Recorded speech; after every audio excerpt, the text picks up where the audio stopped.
Mga kababayan ng sir, this is John, the Filipino channel, ang inyo pong lingkod. So today is February 9 na 2026. Tayo ngayon ay pupunta dyan sa may Baliwag Transit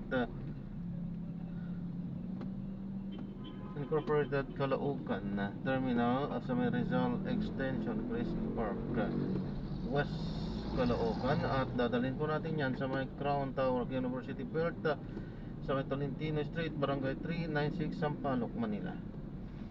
Okay po, so magbabalik po tayo mamayang konti po pag nakuha na po natin sila. Disclaimer lamang po, ang content po natin ay kalsada at hindi ang passenger. Kaya naman sakasakali man po na may marinig kayo mga pangalan ng lugar, pangalan ng tao, pangalan ng organization sa government o private man yan, ay wala pong kinalaman ng channel na ito. At wala pong pinapatungkulan. Lahat po ng pinag-uusapan dito ay pawang dito lamang po yan sa loob, at wala pong pinapatungkulan sa labas. Okay po, magbabalik po tayo mamayang konti pag nakuha na po natin sila.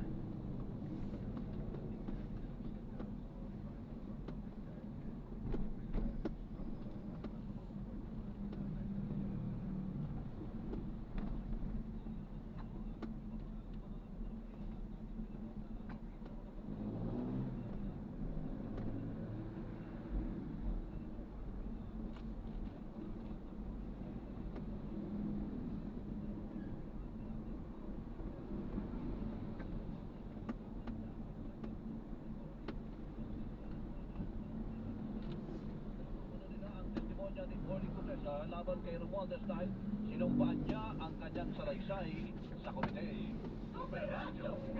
Wala pang nakikita ang Senate Blue Ribbon Committee na basihan para panagutin si Pangulong Bongbong Marcos kaugnay po ng anomalya sa flood control projects.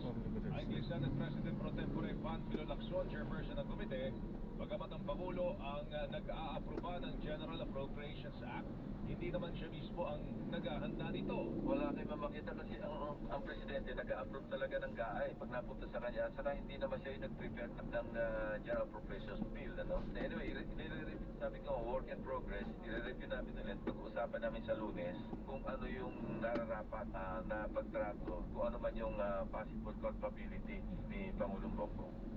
Samantala, wala ring ideya si Lacson sa nilalaman ng impeachment complaint laban naman sa Pangulo na ibinasura naman ng House Committee on Justice. Ipinaubayan ng niya ang usapin sa Kamara lalo't wala pa silang nakikitang bakas ng pagkakaugnay sa Pangulo batay sa kanilang draft partial report. Panahon na para ipasa ng Independent Commission for Infrastructure ang mga nakalap nilang impormasyon, ebidensya at resulta ng kanilang investigasyon sa Office of the Ombudsman at Department of Justice. Ayon kay DPWH Secretary Bill Stinson, kailangan makuha na ng Ombudsman at DOJ ang mga dokumento para mas marami pang kaso maihay laban sa mga sangkot sa matinding katiwalian. Samantala, tiniyak ng kalihim na nakabatay sa plano ang mga itatayong flood control projects sa hinaharap at maigpit na babantayan para magawa ng tama. Maglalano ba noon ang sapat na panahon ang ahensya para planunin ang mabuti ang mga proyekto upang masimula na sa 2027 ang pagpapatuloy ng mga istruktura na kinakailangan sa mga tinukoy na flood-prone area. Bilang naanya riyan ang ilang lugar sa Mindanao, lalo na sa Cagayan de Oro, Cotabato at Maguindanao. Ngayon nakikinig sa Super Balita sa Umaga Nationwide. Kamusta mga New Year's resolution po ninyo, ha? Yung mga meron New Year's resolution na ibig na ng tunay. Ngayong taong ito, kapit taong Valentine's Day, kamusta naman? Nakita niyo naman yung inyong pong tawan. Ako mga kapuso, meron pong mga kababayan tayo, ang New Year's resolution po nila, magiging maingat na po sila sa kanilang kalusugan. Sasama po tayo dyan ng 10. Tayo po'y agree dyan. Lalo na kayang mahirap po ang buhay, ang mabuting kalusugan po ang ating puhunan araw-araw. Kaya paalala po ng Unilab na ating pinagkakatiwalang kapartner sa kalusugan, pumili po ng gamot at vitamina na talagang pinag-aralan po ng mga eksperto at dumaan sa maraming pagsusuri para siguradong safe at effective. Dapat world class po, pero presyo kaya pa rin. Dapat Unilab quality, dapat at epektibo, gawa sa masusi at tamang proseso para sa lahat ng Pilipino. Stay healthy mga kapuso. Ang oras po natin Radyo na. TV pa. Paano ng fake news? Dapat totoo.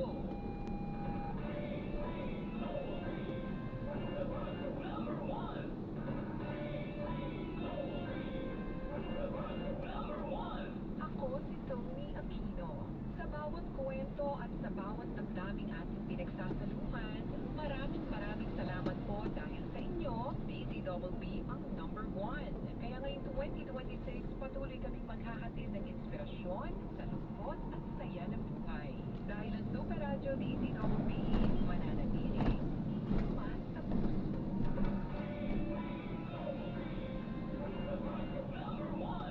May kakaiba kinaing ang ating letter center. Ang sabi niya, kahapon, nakamubo na ako sa sakit. Pero bakit ngayon, bumabalik? Sabay-sabay pa kaya mas malala? Ito ba'y pinat na? May lagnat na may sakit ng ulo sa katawan pa? Yes, sis. Bumalik na sakit na mas malala pa? Pinat na yan pag may lagnat, sakit ng ulo at katawan na kaakibat. Ate ko, huwag mag-alala. Sa pinat at sabay-sabay na sakit, may discarded and now, your discarded. Magpilis ba na sa apat? Partanol yan pa sa 30 minutes. Ilang quality yan? Partanol yung aking starting ang rectal water sickness of reduction. Malaking karangalan ang ibinigay sa ilang programa ng Super Radio DZBB sa 47th Catholic Mass Media Awards. And now, the Q&A for Best News Commentary Roll Call. Meron ng plano sa Super Radio DZBB Pipeline Power Killers, GMA Network. Meron din plano sa Super Radio DZBB Best News Commentary Program. And the CMMA for Best Educational Program News. Pinoy MD sa Super Radio DZBB. Pinoy FA sa Super Radio DZBB Best Educational Program. Binigyan naman ng special citation at double X sa Double B bilang Best News Commentary Program at Super Servisyo, Trabaho at Negosyo bilang Business Deals Program. Maraming salamat po. Ang Super Radio stations nationwide siniguradong mabilis na maghatid ng headlines, breaking news at mga special coverage ng ating mga kababayan. Ito ang GMA Integrated News, ang news authority ng Pilipino.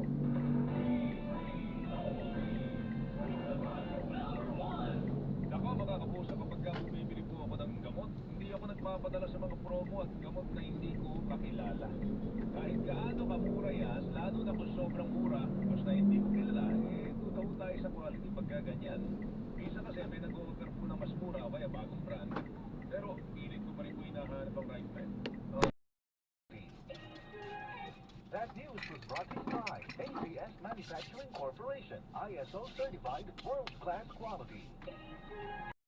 Sumubok din ang produkto ng Santon Gold at nag-try ako. Yun nga po, wala pa nga ako yatang isang linggo ay hindi na ako na-acidic. Subukan na nila at talaga pong ako mismo nasubukan bilang ako, ang aking pamilya. Talaga pong napakagaling ng Santon Plus Gold. Santon Plus Gold, mabibili sa mga butika. The Secret of Health. Ang sekreto ni tatay ay ang pag-inom ng Santon Plus Gold. At wala pang isang linggo ay nakaramdam na siya ng kaginhawaan mula sa kanyang nararamdaman at hindi na inaatake ng panakit ng sikmura. Kaya kung gusto natin na matulungan ang ating mga karamdaman, isang sekreto lang ang pag-inom ng Santon Plus Gold araw-araw. Lalo na kung tayo ay nakakaranas ng hyperacidity, heartburn o GERD. Ano nga ba ang meron sa Santon Plus Gold na makakatulong sa ganitong mga sakit? Ayon sa pag-aaral ng mga eksperto, ang araw-araw na pag-inom ng Santon Plus Gold ay nakakapagpababa ng stomach acidity ng higit kumulang sa Ay, dito pala, 85%. Ito rin ay nagtataglay ng bioactive compound na alisin na may napakalakas na antibacterial effect lalo na sa mga bakterya tulad ng H. pylori na karaniwang nagdudulot ng gastric ulcers.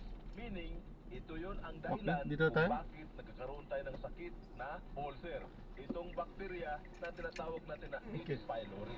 Ang Santon Plus Gold ay may taglay din na bioactive compound na flavonoids na mayroong anti-ulcer activity.